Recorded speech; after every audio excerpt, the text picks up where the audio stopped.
So my topic of the talk is technique to minimize hemodynamic load during high-risk PCI. Nothing to disclose about. See, regarding the high-risk PCI, what's the definition? There is no clear-cut definition, and then you have to have a consideration of various parameters which include clinical, hemodynamic, and anatomical lesion type, and its complexity to define a patient as a high-risk PCI. And then high-risk PCI is not synonymous with the complex PCI. Left main disease with the EF, which is on the normal side. Ramesh has just shown about that LVEDP is normal, permanent capillary wedge is normal. Though it's a complex PCI, but it's not the high risk. And the high risk is the one where there is other parameter which has to be considered to define it as a high risk, which do of course require the mechanical circulatory support devices. And to decide about an individual patient, whether it's a high risk and there is need for MCS devices, there is a need to have a multidisciplinary heart team approach, which is able to guide about which device has to be used, pre-procedure assessment can be done, treatment can be planned, and post-procedure outcome can be measured and to have a favorable follow-up. And then what are these parameters which do define the high-risk PCI? These include the patient factor like renal dysfunction with the eGFR less than 30, age more than 75 with associated comorbid illness, those with the acute coronary syndrome and shock, associated valvular heart disease like severe AS or severe mitral regurgitation. Regarding the hemodynamics, it's going to be EF on the lower side, less than 35% with the systolic BP, less than 90, LVDP more than 25, and the cardiac index less than 2 liter per minute per meter square. Regarding lesion type, it's an unprotected left main with the syntax score which may be on the more than 32 or less than 32, but it depends on how much is the EF.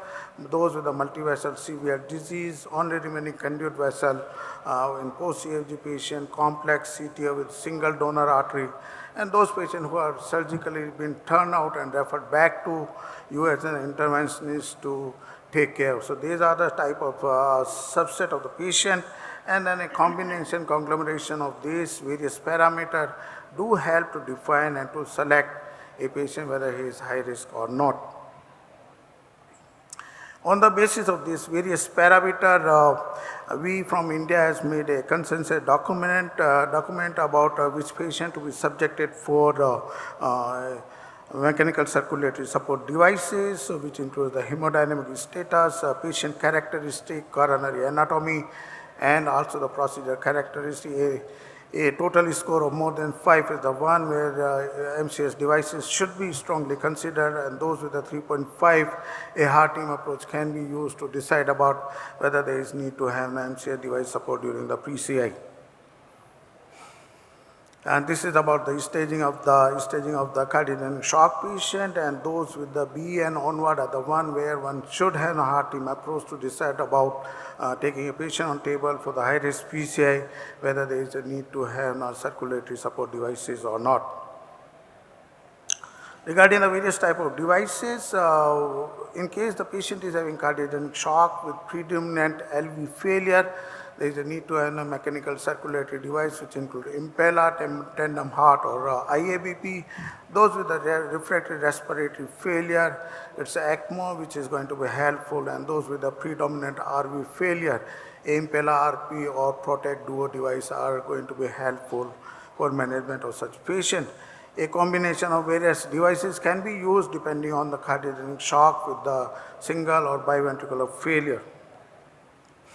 And these are the 4 devices which has been used for the high-risk PCI, IABP, impeller, tandem heart, and the ECMO. You know the mechanism, IABP for the, it's been there in the aorta to have a mechanism of action, impeller to transfer the blood from LV to the aorta, tandem heart is from LA via the transeptal approach, and then it's a femoral artery, the blood being transferred, and then ECMO, you do know veno-venar or veno-arterial. Regarding the output, the minimum is there with the IABP, it's the tune of around 5 liter per minute, which do increases with the impeller and rest of the devices. Regarding the seat size, it's very important that IABP is so convenient to be used as you do need to have a 7 or 8 French device, which do increases from 12 French to 22 French, depending on the impeller type of the impeller device to be used. And for tandem heart and the ECMO, the size is more than 20 French. Various parameter and practical thing which come across using these devices are that implantation time, which is minimal for the IABP, do increases for rest of the devices. Risk of limb ischemia, vascular complication, hemolysis, and the post-placement management complexity do increases when we move forward from IABP to say impeller, tandem heart, and ECMO. There is also a concern about the hypothermia with the tandem heart and the ECMO devices. Regarding the IABP, it's the most commonly used MCS device. There is for the deployment with the 7 to 8 French seat. Least assessed site complication is there compared to other devices, and the management of the patient is also very easy. M&A technician can very well monitor the IABP machine. There is the overall safety of the IABP, which has been used from last more than 4 decades. Cheaper cost and insurance coverage is also one of the reasons, or few other reasons, to have a common use of this device in those patients with a high-risk PCI. Regarding the impeller device, we do have the impeller 2.5, CPN 5, depending on the output, maximum output which can be provided by these devices, and the impeller RP is the one which is for the right-sided device. And then you see the size of the assessed site is 12 French for the impeller 2.5, which increased to 14 French, and then for impeller 5 it's a 21 French. The duration of support can extend from 4 days to 2 weeks. Regarding the ECMO, it's been used in those with a hypoxemic cardiogenic shock with a biventricular failure. A combination of IABP or impeller that's going to unload the LV in conjunction with the ECMO can be used in selected patients who do a profound hypoxemic cardiogenic shock.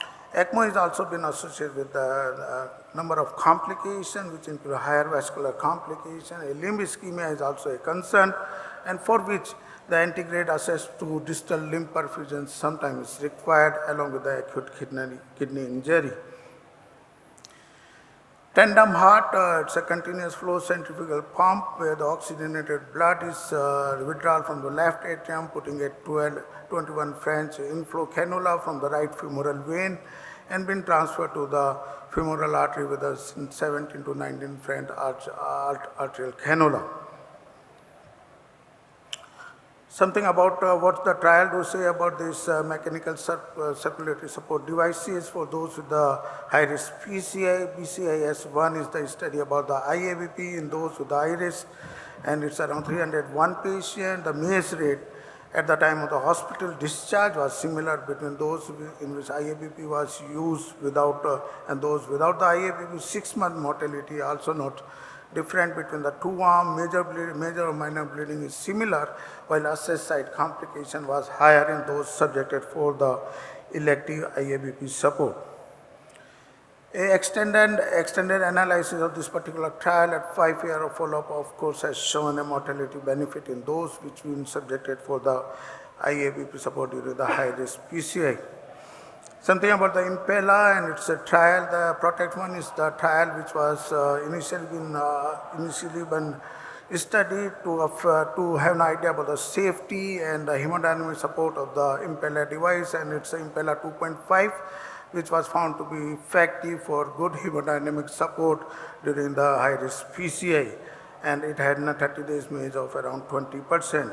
We do have a PROTECT 2 trial where the IABP was compared with the impeller 2.5, and then it was found that impeller has given a better hemodynamic support compared to IABP arm. Though the 30-day primary endpoint, the major event was similar between the two, and the 90 days outcome has shown a favorable outcome, though not significant in the impeller arm compared to IABP arm. We have a PROTECT 3 trial, a prospectively observational registry to assess the safety and efficacy of impeller 2.5 in addition to impeller CP as well. And this study has compared the Impella arm of Protect 2 trial, though the EF in both the trial were similar, Protect 3 and those compared to those patients with the Impella arm in the Protect 2. However, the anatomical characteristics, procedural characteristics, and revascularization outcome were significantly more worse in those registry patients which were enrolled in Protect 3. Despite that, the 90 days MACE was better in Protect 3 compared to Protect 2 arm, and then there is also improved completeness of the revascularization and less of the bleeding with the Impella arm in this particular registry. So now the question arises, which device to be used for an individual patient. There is a need to have a rapid assessment of the severity of the shock and then the high risk factor being associated with the individual patient. A Day-2 support concept is there when you are supposed to assess the patient and first implant the device, to be followed by the emergency of elective PCI to have maximum beneficial effect and favorable and successful outcome. An individual and institutional experience is of paramount importance for selection of various MCS devices. A device's upgradation can be done when you initially put a IABP, and depending upon the hemodynamic, an additional Impella or ECMO device can be used in those patients who do not respond with the IABP support. So finally, the MCS devices are for temporary hemodynamic support during high-risk PCI. IABP do provide the minimal hemodynamic support but improve the coronary and cerebral perfusion. Impella provide the better hemodynamic support in comparison to IABP. ECMO and tandem heart are to be used for selected patients who routinely do not respond with IABP or Impella, and then there is associated right heart failure as well. MCS device selection needs patient-centric approach and a guidance from a specialized multidisciplinary team. Finally, the ACC statement do commend that elective MCS device in selected high-risk PCI patients is reasonable to prevent the hemodynamic compromise. Thanks for kind attention.